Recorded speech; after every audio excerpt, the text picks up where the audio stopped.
Hello বন্ধুরা, sustainable engineering ব্লগের নতুন আরেকটি এপিসোডে স্বাগতম। যে যেখান থেকে টিউন করছেন, আপনাদের প্রিয় চ্যানেল সাস্টেনেবল ইঞ্জিনিয়ারিং ব্লগ। আমাদের এই চ্যানেলটি আজকে একটা প্র্যাকটিক্যাল কাজ নিয়ে আমাদের সামনে হাজির হয়েছি। বন্ধুরা, আপনারা এই ভিডিওটি পুরোটা না টেনে দেখার চেষ্টা করবেন। বন্ধুরা, আজকে আমি যে বিষয় নিয়ে ব্রিফ করবো একটা প্র্যাকটিক্যাল কাজ নিয়ে। আমাকে অনেকেই মেসেজ দিয়ে জানাইছেন যে প্র্যাকটিক্যাল কাজগুলো কিভাবে করা হয়। বন্ধুরা, আমাদের আজকের এই ভিডিওটি মূলত একটা ফ্লোরের বিমের রিভার বাইন্ডিং নিয়ে আমরা আলোচনা করব। অবশ্যই সাথে রাখবেন। বন্ধুরা, আপনাদেরকে আমি প্রথমে যেটা বলছি সেটা হচ্ছে এই যে বিমটা দেখতে পাচ্ছেন, এটা দুটা জোনে লোড ট্রান্সফার করে। একটা হচ্ছে টেনশন জোন, একটা হচ্ছে কম্প্রেশন জোন। টেনশন জোনের রিভার গুলো সবসময় নিচে টেন্সড অবস্থায় থাকে, মিন্স টান টান অবস্থায় থাকে। আর টেনশন জোনে সবসময় দেখবেন রিভার গুলো তো এক্সট্রা টপ বলেন যত বলেন, এটা খুব নিচে, একদম নিচে, যাতে নিচেই আমরা নিচের লেয়ারে একদম আমরা প্রোভাইড করে থাকি।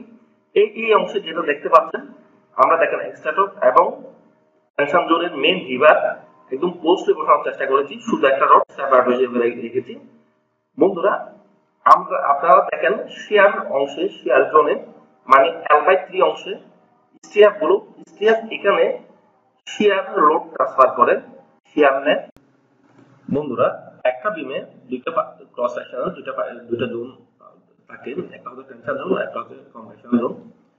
যেটা মূলত টেনশন জোনের এরিয়াতে আমরা মিড স্টেজের লিভারের পরিমাণটা বেশি আছে এবং এই উপরে থাকে এটা কম্প্রেশন জোনের একটু লিভার কম থাকে।